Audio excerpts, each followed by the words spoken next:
In my childhood, our village had no access to electricity.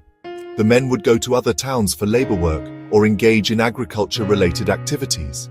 The women, after extracting the fiber from coconuts, would soak the tough husk, known as doku, in saltwater canals near our village. After a period of soaking, they would retrieve the husk, beat it with wooden mallets, separate the fibers, dry them under the sun, twist them into coir ropes, and sell them to earn a living.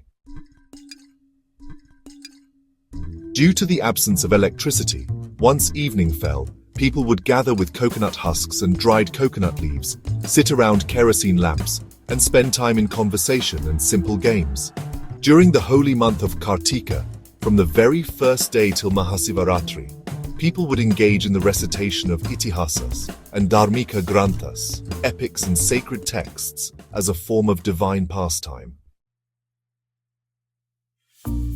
Among those, the Ramayana was often heard, the story of Sri Rama. I still remember my mother placing me in her lap and narrating the story of Rama.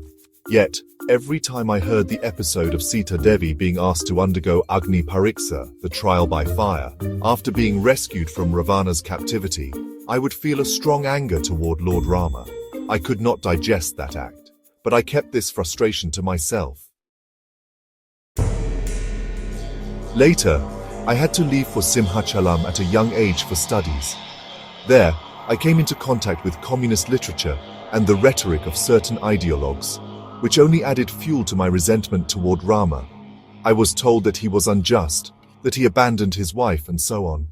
I accepted those arguments without deeper reflection, driven by emotion and incomplete understanding. But as I grew older, I noticed something striking. Those who hurled harsh words against Sri Rama and mocked Sita Devi did so not out of love, compassion, or reverence toward her. Their tone lacked even basic empathy. These were not defenders of womanhood. They were opportunists using her name to further their disdain toward Dharma and culture. Later, I observed how the so-called woke liberals who proudly wear those labels were engaging in vulgar and disrespectful portrayals of Sita Devi, far removed from any sincere critique. And with age came a deeper understanding. Just as physical suffering matters, so too does emotional and mental anguish. A marriage, a kingdom, a society, all can be torn apart by unchecked suspicions and unspoken emotions. Lord Rama knew the greatness of Sita Devi. How could he not?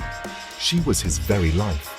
But he also knew the nature of society, that whispers and doubts, even if baseless, could malign the honor of the noblest. So he chose the path of establishing her purity, not for his own satisfaction, but for the world to see. He ensured that even a speck of suspicion would never taint her name. He bore the pain of separation for her dignity. This realization led me to see Sri Rama not as a harsh husband, but as a compassionate protector, a fatherly figure not just to his sons, but to Dharma itself. Sita Devi, in her poise and patience, displayed such divine strength and dignity that even fire could only return her unsullied. Together, they demonstrated how a husband and wife can be spiritual companions, anchors of strength and virtue. And yet, even today, the armchair critics and Kupastha Manduka debaters continue to question them.